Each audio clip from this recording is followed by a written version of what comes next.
આજની પ્રેસ વાર્તામાં हमारे साथ खास उपस्थित डॉक्टर मनीषभाई जोशी, मेहमानभाई रावल, शास्त्री जी, नवीन भाई ने तमाम पत्रकार मित्रों को हार्दिक स्वागत है। एक तरफ गुजरात में स्थानिक स्वराजनी लोक चूंटणीओनो माहौल है, बीजी तरफ देश में भाजप और आम आदमी पार्टी जेवी पार्टीओ लोकशाही व्यवस्था ने मजाक बनावी रही है। आखा देश में भ्रष्टाचार और अवसरवादी जो राजनीति करी रही है एनाथी लोकशाही व्यवस्थाओं और लोकशाही परंपराओं कलंकित थई है। जे रीते एक तरफ गुजरात में भारतीय जनता पार्टी कटकी कमीशन और कमलम નું જે આખું નેક્સસ છે એ ખુલ્લું પડી ગયું છે। ભાજપનો ચાલ ચરિત્ર અને ચહેરો ગુજરાતની જનતાએ સારી રીતે જોઈ લીધો છે, ઓળખી લીધો છે। અને બીજી તરફ આરએસએસની વિચારધારાથી બનેલી આરએસએસ અને બીજેપીની સ્ટ્રેટેજી મુજબ ચાલતી અને એના જ ફંડિંગથી ચાલતી આમ આદમી પાર્ટીને પણ લોકો હવે ઓળખી રહ્યા છે। આખા દેશમાં 2013 વર્ષથી જે રીતે લોકશાહી વ્યવસ્થા અને લોકોને છેતરવા માટેનું એક વ્યવસ્થિત સુનિયોજિત ષડયંત્ર ચાલતું હતું એ ગઈકાલે દેશ ને દુનિયા સમક્ષ ખુલ્લું પડી ગયું છે।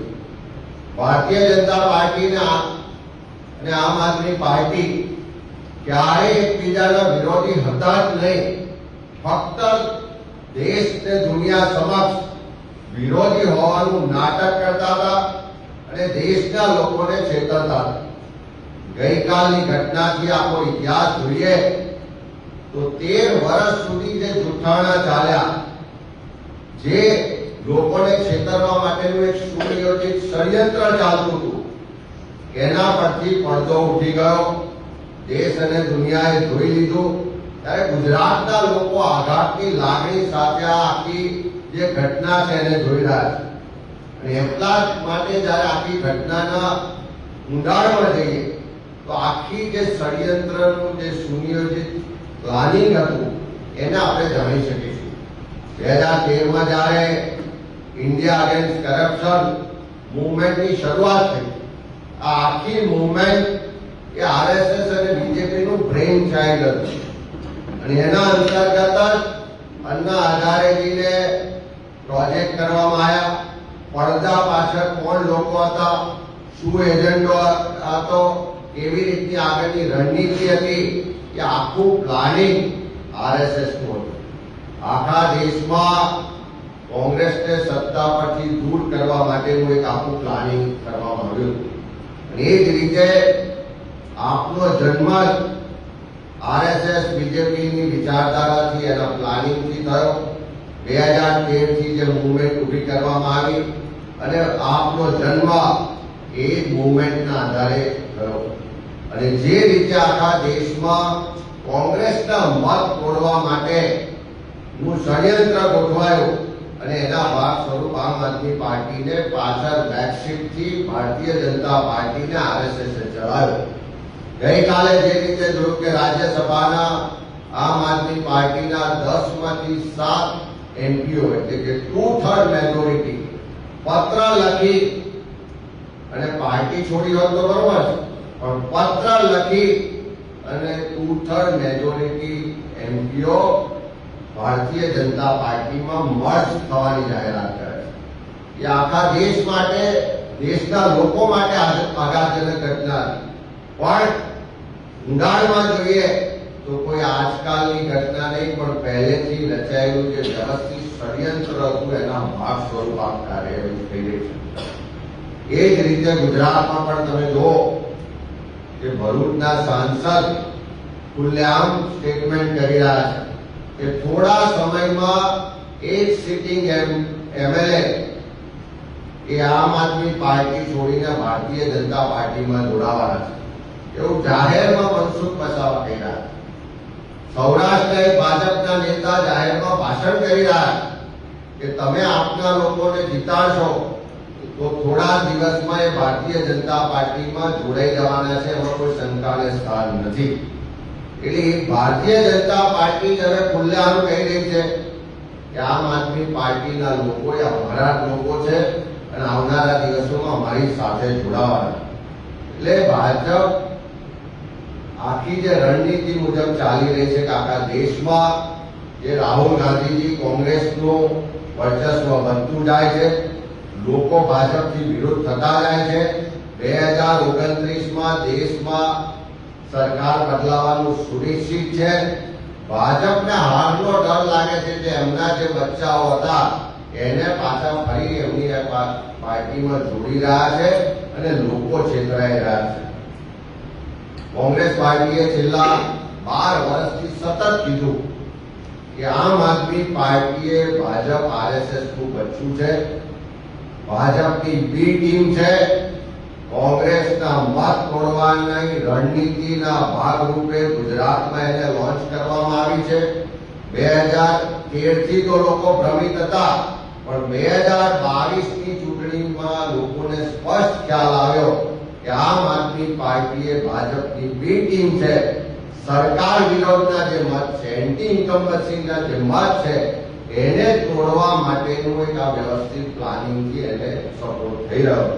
એવા સંજોગોમાં હવે કોઈને પણ આશ્ચર્ય નથી કે આમ આદમી પાર્ટી ભાજપની બી ટીમ છે. બધા જ આજે જાણી ચૂક્યા છે, જોઈ ચૂક્યા છે અને સાબિત થઈ ચૂક્યું છે. અને જ્યારે આ સંસદ સભ્યો મર્જ થયા ભારતીય જનતા પાર્ટી, ત્યારે પંજાબની જનતાને એવું લાગ્યું કે અમારી સાથે વિશ્વાસઘાત થયો, અમારી સાથે છેતરપિંડી થઈ. હજુ તો એવા પણ અહેવાલ છે કે થોડા દિવસોની અંદર પંજાબ સરકારના બહુમતી ધારાસભ્યો લેખિત સ્વરૂપે જાહેરાત કરવાના છે કે અમે બધા જ આમ આદમી પાર્ટીના ધારાસભ્યો, આમ આદમી પાર્ટી આખી બહુમતી ભારતીય જનતા પાર્ટીમાં મર્જ થવા જઈ રહી છે. એટલે પંજાબના લોકો તો છેતરાયા, પંજાબના લોકો સાથે તો વિશ્વાસઘાત થયો. પણ હું આ પ્રેસના માધ્યમથી ગુજરાતના લોકોને વિનંતી કરવા માંગુ છું કે તમારી સાથે વિશ્વાસઘાત ના થાય, તમારી સાથે છેતરપિંડી ના થાય, એનું ખાસ ધ્યાન રાખજો. કારણ કે આવતીકાલે જ્યારે આખા ગુજરાતમાં મતદાન થવાનું છે, ત્યારે ક્યારે સરકાર સામેનો બધાને વિરોધ છે. ભારતીય જનતા પાર્ટીના ભ્રષ્ટાચારી શાસનને બદલવું, આ કુશાસનમાંથી લોકોને મુક્તિ જોઈએ છે. પણ જે વિરોધના મતો છે એને ડાયવર્ટ કરવાની, વિભાજિત કરવાની ભાજપ આરએસએસની સ્ટ્રેટેજી મુજબ કદાચ જો કોઈ આમ આદમી પાર્ટીને મત નાખ્યા તો તમારા મત વેડફાઈ જવાના છે.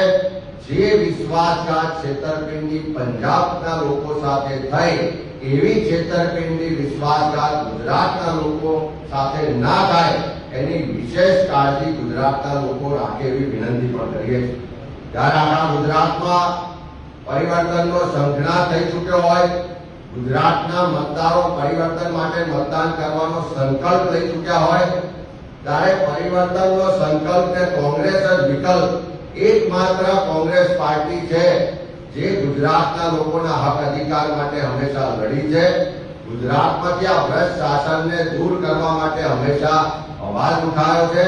અને આ એ જ કોંગ્રેસ પાર્ટી છે જે ગુજરાતના લોકોના વિકાસ અને ખુશહાલી માટે હંમેશા કામ કરતી આવી છે.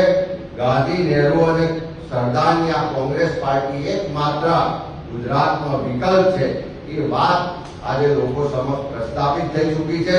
અને મારે ખાસ કરીને આખા દેશમાં અને ગુજરાતમાં જે લોકશાહીની મજાક બનાવવામાં આવી રહી છે, જે લોકશાહીને કલંકિત કરવામાં આવી રહી છે, જે રીતે પ્રજાનો જનાદેશ, પ્રજાનો વિશ્વાસ કેળવી આખી પાર્ટી ભારતીય જનતા પાર્ટીમાં મર્જ થઈ જાય અને આરએસએસ બીજેપીનું જે બ્રેઇન ચાઇલ્ડ હતું, જે મુવમેન્ટ હતી, એમાંથી ઉભી થયેલી આમ આદમી પાર્ટી આખા દેશમાં આવનારા દિવસોમાં કદાચ એવું પણ બને કે અરવિંદ કેજરીવાલ સહિત આખી આમ આદમી પાર્ટી ભાજપમાં મર્જ થઈ જાય, એવા સમાચાર આવે તો કોઈ આશ્ચર્યજનક નહીં હોય. એ દિવસો દૂર નથી કે જ્યારે આવું બની શકે. જેમ ગુજરાતમાં સ્ટેટમેન્ટો થઈ રહ્યા છે કે આમ આદમી પાર્ટીના એક ધારાસભ્ય થોડા સમયમાં ભાજપમાં જોડાવાના છે. સૌરાષ્ટ્રમાં સ્ટેટમેન્ટો થઈ રહ્યા છે કે ભાજપની અંદર જે લોકો જોડાવાના છે એને કદાચ તમે મત આપશો આમ આદમી પાર્ટીમાં તો પણ અમારી સાથે જોડાવાના છે. એનો સ્પષ્ટ મતલબ છે કે આમ આદમી પાર્ટી જે ભાજપની બી ટીમ છે, હું અમે વારંવાર કહેતા હતા કે આજે સાબિત થઈ ચૂક્યું છે. ત્યારે ગુજરાતના મતદારો આવતીકાલ માટે એટલું ધ્યાન રાખે કે તમારો મત વેડફાય નહીં. તમારો મત પરિવર્તન માટે છે, તમારો મત સુશાસન માટે છે, તમારો મત ભ્રષ્ટાચારીઓને દૂર કરવા માટે છે, તમારો મત તમારા ટેક્સના પૈસાની જે બરબાદી થાય છે એને રોકવા માટે છે. ત્યારે આ મત વેડફાય નહીં ને કોંગ્રેસ જ એકમાત્ર વિકલ્પ છે એ વાત કરવા માટે આજે તમારી સમક્ષ આવ્યા છે. એનો આપના માધ્યમથી ગુજરાતની જનતા સમક્ષ મેસેજ જાય, સંદેશો જાય એવી